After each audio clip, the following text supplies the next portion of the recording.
시편 12편 말씀. 여호와여 도우소서. 경건한 자가 끊어지며 충실한 자들이 인생 중에 없어지나이다. 그들이 이웃에게 각기 거짓을 말하며 아첨하는 입술과 두 마음으로 말하는도다. 여호와께서 모든 아첨하는 입술과 자랑하는 혀를 끊으시리니 그들이 말하기를 우리의 혀가 이기리라. 우리의 입술은 우리 것이니 우리를 주관할 자 누구리요 하미로다. 여호와의 말씀에 가련한 자들의 눌림과 궁핍한 자들의 탄식으로 말미암아 내가 이제 일어나 그를 그가 원하는 안전한 지대에 두리라 하시도다. 여호와의 말씀은 순결하며 흙 도가니에 7번 단련한 은 같도다. 여호와여 그들을 지키사 이 세대로부터 영혼까지 보존하시리이다. 비열함이 인생 중에 높임을 받을 때에 악인들이 곳곳에서 날뛰는도다. 아멘. 승리한상 가족 여러분, 그리고 강성성경연구원 여러분, 오늘은 시편 12편 말씀입니다. 시편 12편 말씀을 통해서 우리에게 주신 하나님의 은혜를 함께 나누는 시간을 갖기를 원합니다. 저희들이 위크스터디에서 살펴본 것 같이 이번 12편 내용은 응답하시는 하나님에 대한 기도의 내용입니다. 자, 1절부터 보도록 하겠습니다. 여호와여 도우소서. 경건한 자가 끊어지며 충실한 자들이 인생 중에 없어지나이다. 자, 지금 현재 상황과 환경에 대해서 먼저 하나님께 아뢰면서 도움을 구하고 있습니다. 그 도움을 구하는 그 주제가 무엇이냐면 경건한 자와 충실한 자들입니다. 경건한 자들이란 것은 하나님의 말씀 안에 사는 사람들입니다.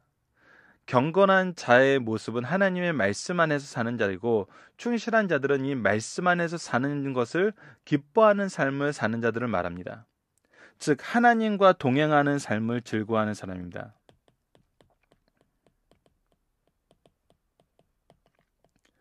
하나님과 동행하는 삶이란 건 지금 현재 시편을 통해서 우리가 반복적으로 확인하는 것이 무엇인가요? 하나님의 법을 따르는 사람입니다. 하나님의 주권을 인정하고 의지하는 삶입니다.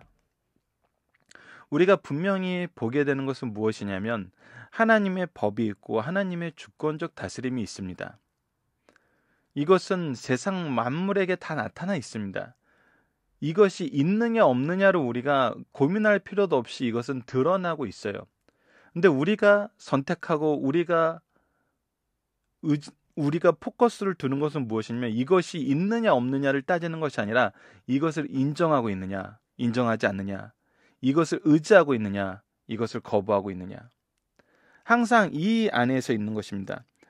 이것을 인정하지 않는 삶, 이것을 의지하지 않는 삶, 이것은 결국 무엇으로 가고 있냐면 교만과 오만으로 갑니다.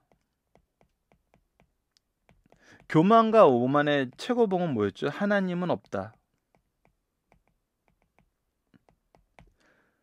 하나님은 없다는 대로 가는 것입니다. 자, 오늘 본문 말씀에서도 이러한 부분은 동일하게 나타납니다. 그들이 이웃에게 각기 거짓을 말하며 아첨하는 입술과 두 마음으로 말하는도다. 자, 경건한 자와 충실한 자들이 인생 중에서 줄어들고 있는데 그 이유가 뭐냐면 그들, 즉 악인들이, 하나님을 인정하지 않고 의지하는 자들이, 더 나아가서 교만과 오만이 넘치는 자들이 무엇을 하냐면 이웃에게 각기 거짓을 말하며 거짓을 얘기해요. 그리고 아첨을 해요. 거짓말을 하는 것을 통해서 그들을 기분을 좋게 하는 것, 그들에게 오히려 무엇인가 없는 것을 말함으로 그들의 기분과 그들의 호의를 받으려는 것이 바로 아첨이죠. 그들은 무엇으로 말하냐면 두 마음으로 말해요. 근데 그 안에는 무엇이 있다는 거예요? 그것이 진실이라는 거 아니에요. 그런 거예요. 거짓이라는 거예요. 그래서 그 두 마음 안에는 결국 이 아첨은 누구를 좋게 하려고 하는 거예요. 상대방을 칭송하고 찬양하는 것이 아니에요. 아첨은 내가 좋게 하는 거예요. 자신을 위한 거. 성경에서는 이런 것을 뭐라고 얘기합니까? 자기 배를 위한다고 있죠. 자기 배를 위하는 것을 아첨이라 그러고 이것을 두 마음을 품었다 그러고 이것의 기초는 거짓이에요. 그래서 거짓말하는 자들이 바로 경건한 자와 충실한 자들을 유혹한다는 거예요. 근데 하나님의 뜻은 뭐예요? 하나님의 법칙은 뭐예요? 하나님의 질서는 뭐예요? 여호와께서 모든 아첨하는 입술과 자랑하는 혀를 어떻게 하신다? 끊으신다. 하나님은 이것을 좋아하지 않아요. 이것을 좋아하지 않는 것은 당연해요. 왜? 하나님은 거짓을 용납하지 않으시니까. 거짓을 받아들일 수 없으니까. 아첨하는 입술과 자랑하는 혀의 기초는 뭐예요? 거짓이었어요. 두 마음이었어요. 하나님께서 이것을 인정하지 않으세요. 하나님은 인정하지 않는데 그들은 뭐라고 얘기해요? 그들은 말하기를 우리의 혀가 이기리라. 우리의 입술은 우리 것이니 우리를 주관할 자 누구리라 합니다. 자, 보십시오. 우리의 혀가 이기라는 것은 무엇이 이기겠다는 거예요? 거짓이 이기겠다는 거예요. 거짓이 승리한다는 거예요. 이 얘기는 뭐예요? 우리가 거짓을 통해서 우리의 목적을 성취했다는 거예요. 즉 무엇을 성취했다는 거예요? 두 마음을 성취했다는 거예요. 즉 무엇을 이루었다는 건 내 배를 불림을 이루었다는 거예요. 그러니까 우리처럼 목적을 위해서 거짓말을 잘하는 자가 없다는 거예요. 항상 두 마음을 품어서 우리의 얘기대로 우리는 무엇을 이루냐면 자기의 이익을 이루었다는 거예요. 그래서 우리의 권능은 바로 이 두 마음을 거짓을 말하는 입술에 있다는 거예요. 이것은 무엇과 비교돼요? 바로 3절 말씀과 비교돼요. 하나님은 이것을 인정하지 않으세요. 분명히 끊으신다 그래요. 근데 그들은 자기네들이 이긴다 그래요.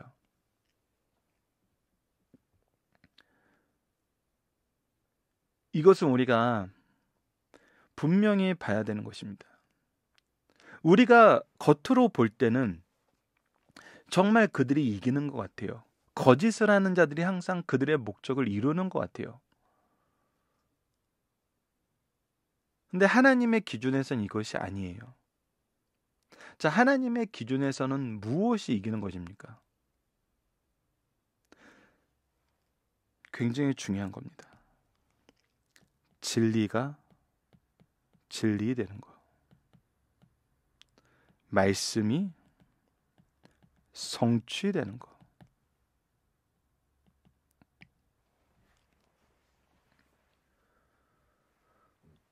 혀가 이긴다는 것은 무엇이냐면 그 혀를 통해서 나온 말이 성취되는 걸 얘기해요. 자, 왜 이 얘기를 하냐면 경건한 자, 충실된 자가 봐야 되는 것은 무엇이냐면 하나님 앞에 사는 자들이 봐야 되는 것은 무엇이냐면 거짓으로 자신들의 목적을 성취하고 두 마음을 품어서 자기들의 뜻을 자기들의 배를 불리는 것을 보고 야 저거 참 능력 있다. 저거 참 좋은 거다. 저렇게 살면 되는구나 라고 따라가는 것이 아니라 입술로 뱉어진 말은 반드시 성취되고 그 안에 열매가 있는 거, 즉 진리를 따르는 거, 이것이 참된 삶임을 우리가 먼저 알아야 돼요. 우리가 자주 헷갈리는 것이 무엇이냐면 말씀의 능력이 있어. 정말 좋은 말이야. 라고 고백하는 것 중에 거짓을 통해서 목적을 성취하는 그 거짓을 보고 이러한 표현을 할 때가 있다는 거예요.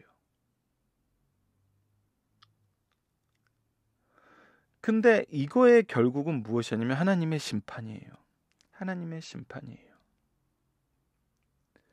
이것을 우리가 분명히 구분을 해야 돼요. 그래서 항상 우리의 믿음의 스승들이 우리에게 주의를 주는 것이 무엇이냐면 그들의 말에 성취력이 있나를 보라는 거예요. 거짓으로 말한 거에는 그 거짓말 자체가 성취력이 없어요. 거짓을 통한 그들의 목적의 성취는 있어도 그 말 자체는 아무런 능력도 없다는 거예요. 아무런 열매도 없다는 거예요.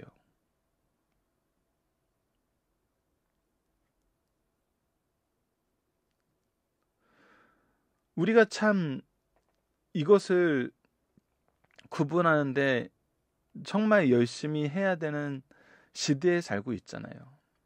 정치인들, 경제인들, 사회에 나타나는 모든 말 속에 거짓이 있어요. 거짓은 그들의 목적을 성취하기 위해서 계속 내보는 거예요. 그래서 요즘에 가장 많이 유행하는 말이 뭐예요? 팩트체크잖아요. 팩트체크.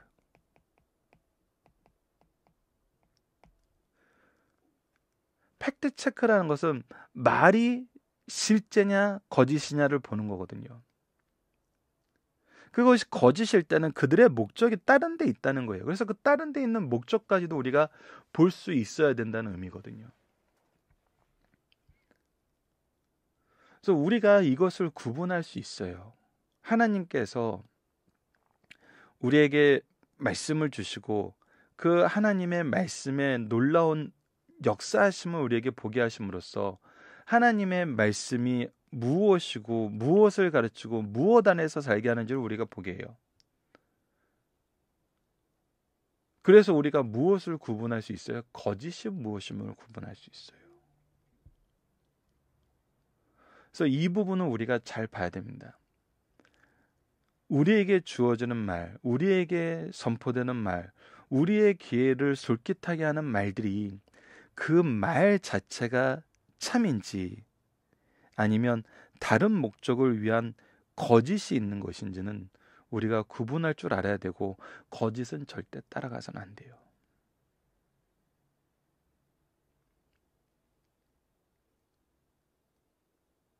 그래서 거짓과 참을 구분할 수 있어요. 거짓과 참을 구분하게 하시는데 하나님은 다음과 같은 방법으로 우리에게 이것을 구분하게 하시고 우리의 기도를 응답하십니다. 자, 1절의 기도를 어떻게 응답하시는지 봅시다. 그것이 바로 5절이고 그것을 통해서 우리가 구분하게 되는 게 바로 6절입니다. 자, 보세요. 여호와의 말씀에 가련한 자들의 눌림과 가련한 자들의 눌림은 뭐예요?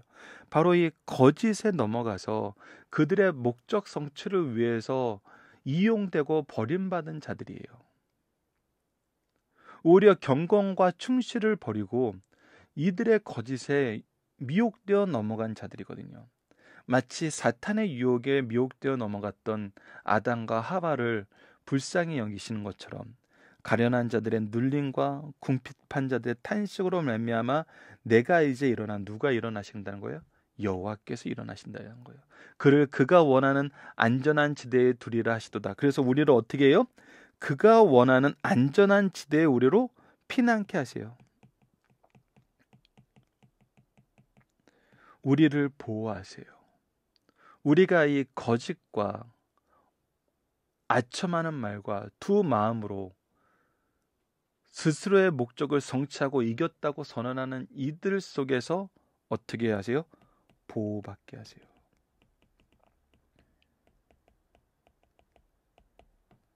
보호받게 하십니다.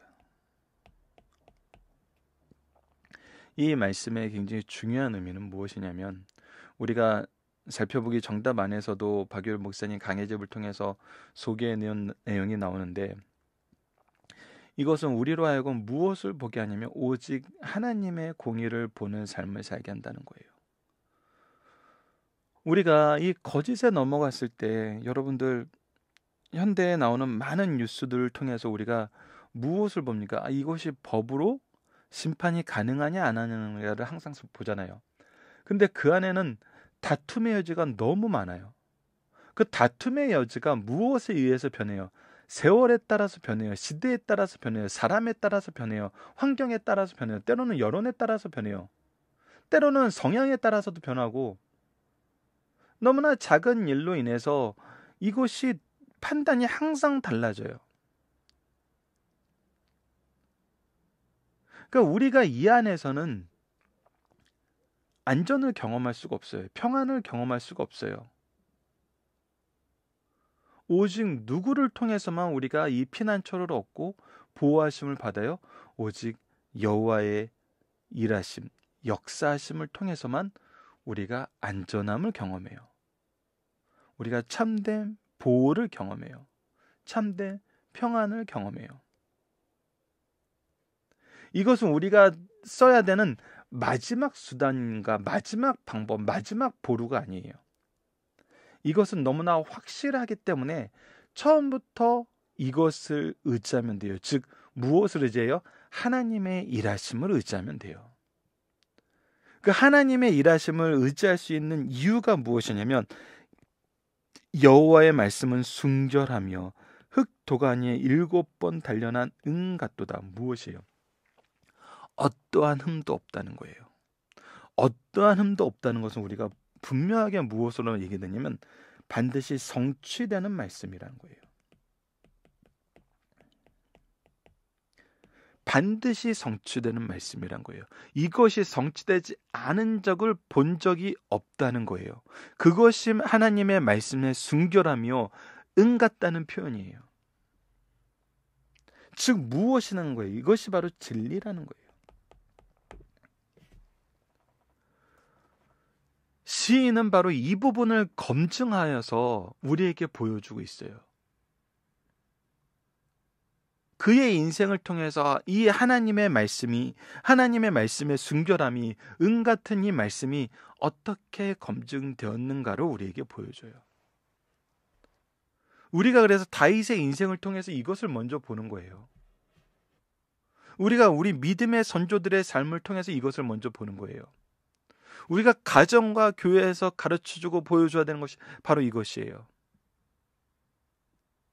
그래서 우리가 이 순결한 하나님의 말씀을 의지했을 때, 은 같은 하나님의 말씀을 의지했을 때 무엇하게 되는 거예요? 안전하게 보호받고 승리하면서 우리가 거룩함을 유지하게 되는 거예요. 즉 구별됨 속에 있는 거예요. 세상과는 구별된 삶을 사는 거거든요. 그래서 우리가 무엇을 하게 돼요? 하나님의 이 순결한 말씀을 선언하게 돼요. 우리가 부모라고 했을 때, 스승이라고 했을 때, 지도자라고 했을 때, 목회자라고 했을 때 가장 간절하게 우리의 마음속에 두고 기도해야 되는 말씀 중에 하나가, 오늘 소개하고 싶은 말씀 중에 하나가 바로 사무엘상 3장 19절입니다. 하나님이 이스라엘의 위기 속에 사무엘을 이제 하나님이 세우신 하나님의 사사로 세우시고 이스라엘 이끌 지도자로 이끄셨을 때 그를 통해서 역사하신 것이 바로 사무엘상 3장 19절 말씀이 거의 시작 부분에 나타나요. 무엇인지 읽어드리겠습니다. 사무엘이 자라매 여호와께서 그와 함께 계셔서, 분명히 이야기합니다. 여호와께서 그와 함께 계셔서 무엇 하는 거예요? 하나님이 사무엘과 동행하셨다는 거예요. 사무엘이 하나님과 동행하였다는 거예요.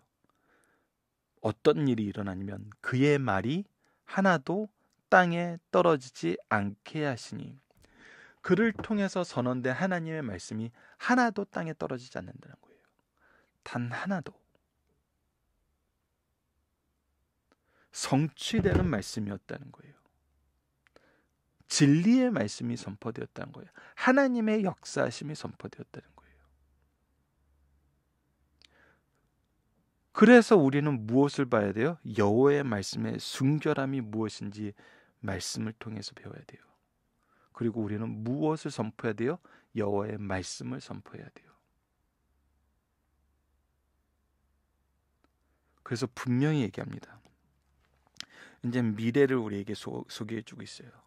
구원을 위한 기도를 통해서 우리에게 미래를 소개해주고 있어요. 여호와여 그들을 지키사 이 세대로부터 영원까지 보존하시리로다. 우리가 지난주 내일까지 창세기 말씀을 읽는데 아브라함을 통해서 주셨던 언약 중에 하나가 바로 이 보존의 언약이에요. 계승의 언약이었어요. 이 민족을 계승하게 하시겠다는 거예요. 영원히 보존하시겠다는 거예요. 그 말씀은 이 하나님의 말씀을 믿는 우리 모든 성도들에게 동일하게 주어지는 거예요. 하나님께서 우리를 영원히 보존하세요. 우리 우리만 아니라 우리의 자녀의 자녀의 자녀의 자녀까지 하나님께서는 보존하세요. 근데 동시에 우리는 무엇을 보게 돼요? 비열함이 인생 중에 높임을 받을 때 악인들이 곳곳에서 날뛰는 것 또한 이 세대로부터 하나님의 심판이 있어서 있는 그때까지 어떻게 돼요? 이 날뛰미 더욱더 만연함을 보게 돼요. 이것을 통해서 우리가 무엇을 보게 돼요? 악인들은 우리가 종말을 볼 때 항상 세 가지를 보잖아요. 개인의 종말, 시대의 종말, 역사의 종말. 개인의 종말과 시대의 종말을 통해서, 역사의 종말은 이제 예수님 재림할 때 나타나는 거니까, 개인의 종말과 시대의 종말을 통해서 하나님께서 3절 말씀, 이 말씀과 구원의 말씀, 3절과 7절 말씀이 항상 이루어지고 있음을 봐요. 근데 여전히 악인들은 어때요? 예, 하나님의 말씀을 인정하지 않고 의지하지 않는 것을 넘어서 무엇까지도 거부하는 삶을 살아요. 하나님의 심판까지도 거부하는 삶을 살아요. 노아의 홍수를 통한 세계의 심판, 소돔과 고모라를 통한 심판, 하나님께서 거짓된 선지자들과 거짓된 종들을 어떻게 심판하셨는지 성경을 통해서 그렇게 많은 내용들을 봤음에도 불구하고 뭐예요? 그 심판까지도 거부하는 삶을 살아요. 인정하지 않는 삶을 살아요. 우리는 악인들의 세대가 어떠함을 분명히 알아야 돼요. 그들은 하나님의 구원만 인정하지 않는 것이 아니라 그들의 심판까지도 인정하지 않아요. 그렇기 때문에 4절같이 자기들이 이긴다 그러고 우리를 주관할 자가 누구냐고 당당하게 얘기할 수 있는 거예요. 근데 우리가 이런 사람들의 말에 넘어간다니요. 이거는 본질적으로 틀어진 삶을 우리가 쫓아가게 된다는 거거든요. 우리는 이것을 주의해야 됩니다. 우리는 오직 여호와의 순결한 말씀, 이거를 통해서 이 말씀을 선포할 때 이 말씀이 단 하나도 땅에 떨어지지 않도록 하나님께서 인도하시고 역사하고 계심을 우리는 보여줘야 돼요. 그래서 하나님의 살아계신가, 하나님의 구원하심이 우리와 우리 자녀 세대와 자녀의 자녀 세대까지 주님이 오시고 그 이후에 있을 영원한 세대까지 하나님의 말씀은 변하지 않는다. 하나님의 말씀은 반드시 성취된다는 것을 우리가 가르쳐야 됩니다. 본문 묵상을 보도록 하겠습니다. 세상은 어떠한 방향으로 나아가고 있나요? 예, 경건한 자와 충실한 자들이 계속 유혹당하면서 거짓말하는 자들에게 넘어가는 세대에 살고 있어요. 시인은 여호와의 도움을 바라는 이유는 뭡니까? 바로 경건한 자와 충신된 자를 위해서 기도하고 있는 거예요. 그러는 이유가 뭐냐면 이 오만한 자들이, 이 교만한 자들이, 이 거짓말하는 자들이 자신의 혀가 이긴다 그래요. 혀가 이긴다는 건 그들의 말이 성취된다는 것이 아니에요. 그들의 거짓을 통해서 그들의 목적이 성취된다는 거예요. 그래서 우리가 항상 세상을 볼 때 왜 서구 사회가 거짓말을 하는 사람들에게 정말 엄하냐면, 한국 사회에 항상 드러나는 문제가 그거잖아요. 거짓말 안 하는 사람이 어디 있어? 라고 얘기하지만 우리가 서구 사회에서 기독교가 그 사회의 근간이 되는 사회일수록 거짓말을 용서하지 않는 이유가 뭐냐면 이것은 정말 그들의 이익을 위해서, 그들의 배를 채우기 위해서 하는 거거든요. 그런데 거짓말을 하는 사람들이 봉사하는 자리에 있다, 내가 시민을 위해서 헌신하는 자리에 있다는 것 자체가 존재 목적 자체에 부합하지 않는 거잖아요. 그래서 거짓말을 용납하지 않는 사회 문화가 강한 것이 바로 이 기독교 정신이 남아있기 때문이에요. 우리는 그래서 이것을 구분하고 이것에 대해서 엄할 줄 알아야 돼요. 나 스스로에게 엄하고 사회를 바라보는 기준에 엄해야 돼요.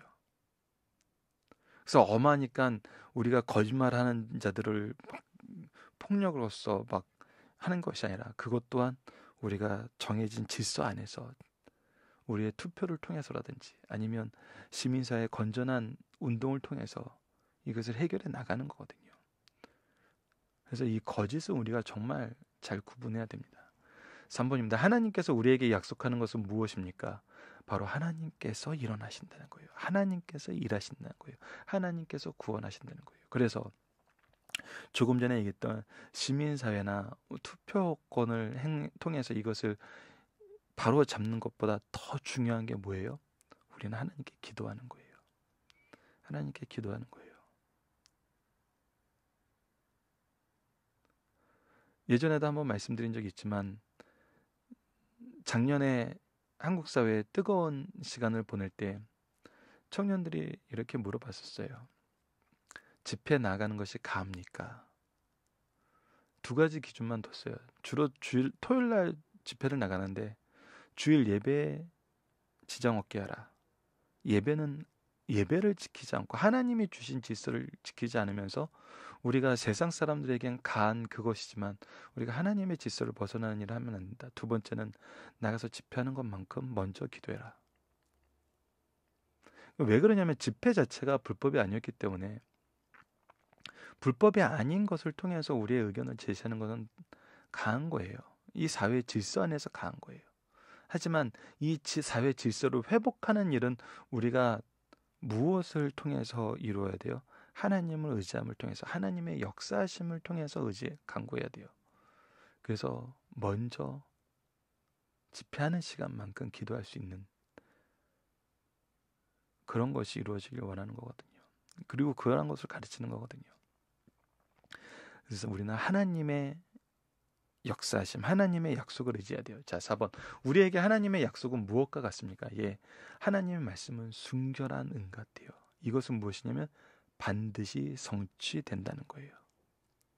그래서 우리는 무엇을 선포할 수 있어요? 여호와께서 우리를 지키사, 그들을 지키사, 이 세대로부터 우리 세대로부터 영원까지 주님이 오시고 그분과 함께 우리가 영원한 삶을 사는 그때까지 여전히 이 말씀은 이 진리는 유효하다는 거예요. 우리는 이것을 경험한다는 거예요. 그리고 우리가 봐야 되는 건 뭐예요? 우리는 이 세대를 어떤 식으로 보게 되나요? 그러나 이러한 심판이 있고 이러한 구원이 있음에도 불구하고 비열한 자들은, 악인들은 더더욱 뭐한다? 더더욱 그들의 세력을 키우려 그러고 자랑하려 그러고 이것은 결국 뭐 하는 거예요? 함께 망하기를 원하는 거예요. 함께 망하기를 원하는 거예요. 이것이 바로 사탄이 원하는 거예요. 이것을 우리가 구분할 수 있어야 됩니다. 자, 중심 사상을 보도록 하겠습니다. 시편 12편의 시제는 극히 어려워진 세대를 통탄하며 표제는 다윗의 시 인도자를 따라 8째 줄에 맞춘 노래예요. 이 시편의 탄식은 개인적인 것이 아니라 선민 공동체의 것이에요. 저술한 시기는 사울 정권 말기인 듯합니다. 자, 첫 번째입니다. 신실한 성도들은 이 악한 시대상을 놓고 하나님께 기도해야 된다는 거예요. 신실한 성도, 하나님을 섬기는 무리들이 모인 공동체 안에서 경건하고 충성된 사람들이 감수해가면서 상대적으로 자기를 자랑하고 교만한 자가 증가되고 있는 것을 보게 돼요. 이것이 교회와 가정 안에서도 나타나는 것은 참 슬픈 일이에요. 이러할 때 성도들은 허탈감을 느끼고 하나님께 눈물로 호소하는 기도를 드리게 된다는 거예요. 좋고 거룩한 것은 감소되어 가고 나쁘고 악한 것만 증가되어 가는 이 시대에 교회만이라도 경건하고 충성된 일꾼들과 남의 인격을 존중하고 세워주는 성도들로 채워져야 함을 가르쳐주고 있어요. 이것이 우리 공동체의 목표가 돼야 돼요. 중심이 돼야 됩니다. 두 번째, 하나님의 말씀은 인간을 가장 바르고 능력 있게 변화시킨다는 거예요. 세상 그 무엇도 사람의 인격과 신앙을 바르게 세워주기에는 역부족이에요. 세상 것들은 좋은 것 같으나 시행 과정에선 부작용이 꼭 따르게 됩니다. 그러나 하나님의 말씀이 사람의 인격 속에 들어오게 되면 누구도 예측할 수 없는 변화를 받게 되고 능력을 행사할 수 있게 돼요. 하나님의 말씀만큼 인간을 깨끗하게 하고 바르게 하고 능력 있게 하는 것이 없다는 사실을 선언하는 말씀이에요. 즉 우리는 무엇을 의지해야 돼요? 하나님의 말씀, 하나님의 역사, 하나님의 통치, 하나님의 주권, 하나님의 구원하심, 이것을 의지해야 된다는 것입니다. 세 번째, 성도들은 거룩함을 유지함으로 세상의 빛과 소금된 사명을 감당합니다.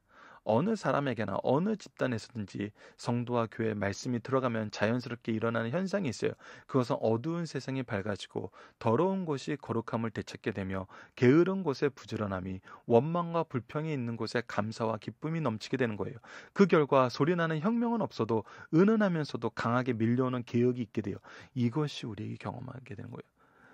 소리나는 혁명은 없어도 은은하면서도 강하게 밀려오는 개혁이 일어나요. 하나님의 주권적 일하심이 우리 역사를 통치하고 계심을 우리가 보게 돼요.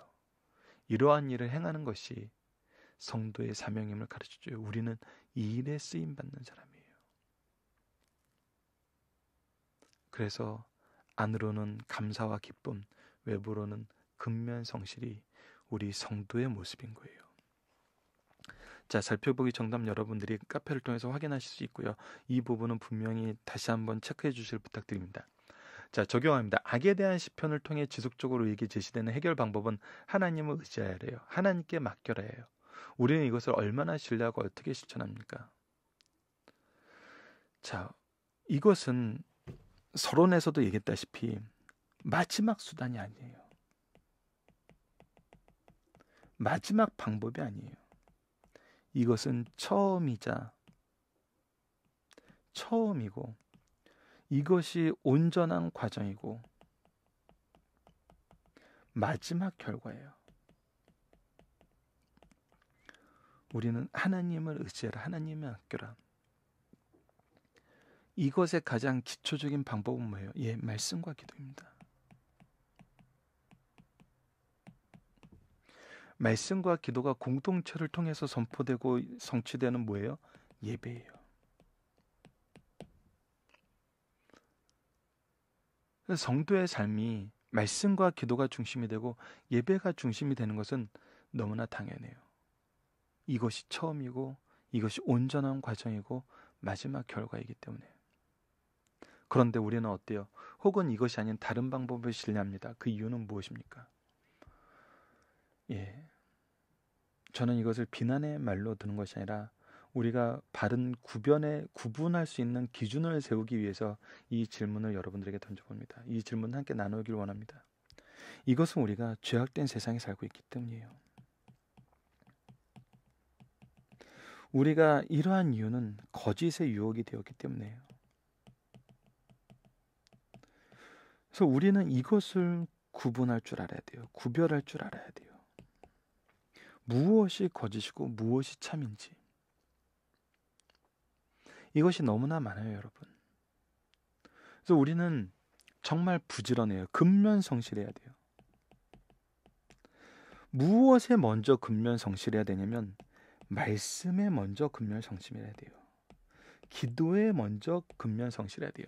예배에 먼저 근면성실해야 돼요. 그래서 우리가 이 세상의 거짓을 구별할 수 있는 하나님의 말씀이 우리 삶에 충만해야 되고, 이 말씀을 기초로 성령께서 우리로 하여금 이것을 구별할 수 있도록 구별하도록 인도하시도록 우리는 기도해야 돼요. 기도로 그 능력을 받아야 돼요. 그리고 예배를 통해서, 예배는 정해진 순서에 따라 드리는 이 예배와 주일 성소라는 개념 안에 성도의 교제가 있어야 되잖아요. 성도의 교제를 통해서 이것을 또 바르게 가르쳐 줄 수 있어야 돼요. 말씀을 근거로. 그래서 항상 우리의 얘기에 말씀이 있고 기도가 있는 것은 너무나 당연해요. 그래서 우리가 하나님을 의지해라, 하나님을 맡겨라를 따르지 못한다는 것은 거짓의 유혹에 그만큼 강하다는 것을 이해하고 인식하고 우리가 더더욱 뭐 하는데 근면성실해야 된다? 말씀과 기도, 예배에 나아가는데 더욱 근면성실해야 된다. 그랬을 때 정말 감사와 기쁨이 넘치는 거거든요. 이것이 신자의 삶입니다. 자, 이 내용을 가지고 우리가 이번 주 묵상하는 말씀 하나 보도록 하겠습니다. 절망 속에서도 하나님의 은혜로 사는 삶은 어떠한 모습의 삶을 말합니까? 예, 더더욱 말씀과 기도 예배에 근면성실한 삶, 그리고 그 안에서 감사와 기쁨이 넘치는 삶, 그 안에서 구원을 경험하고 그 안에서 대대에 이르는 하나님의 보호하심의 약속을 의지하는 삶, 그러면서 동시에 무엇하는 삶? 이 세상의 죄악을 구별하여서 세상의 죄악의 만연함을 보면서 그곳에 유혹되지 않고 오히려 그곳에 복음의 빛을 던질 수 있는 그런 삶, 그런 삶이 우리의 삶이 되길 간절히 원합니다. 말씀을 기초로 기도하기를 통해서 마치겠습니다. 하나님, 시대가 악하여지고 하나님 앞에서 교만이 넘치며 더 나아가 하나님이 없다고 여기며 사는 세대가 되었음을 경험합니다. 오히려 세상은 하나님이 없다는 증거를 제시하며 우리에게 하나님의 계심에 대한 증거를 보이라고 담대히 말하는 것을 경험합니다. 때로는 우리가 연약하여 이들의 유혹과 비난에 쓰러져 어리석음에 동참하고 스스로 지혜로운 방법으로 생각하여 하나님을 의지하지 못하는 삶의 모습이 생활 속에 자리 잡고 있음을 시인합니다. 우리를 불쌍히 여기시고 우리를 향하여 눈을 돌리사 주의 의와 진리로 인도하소서. 주의 살아계심과 다스리심을 보이시고 의인들을 사랑하시는 구원의 역사를 보이소서. 이 모든 증거를 통해 우리 세대뿐 아니라 앞으로 오고 가는 모든 세대의 자녀들에게 하나님을 의지하는 것이, 하나님과 동행하는 것이 생명의 길임을 고백하게 하소서. 예수님 이름으로 기도드립니다. 아멘.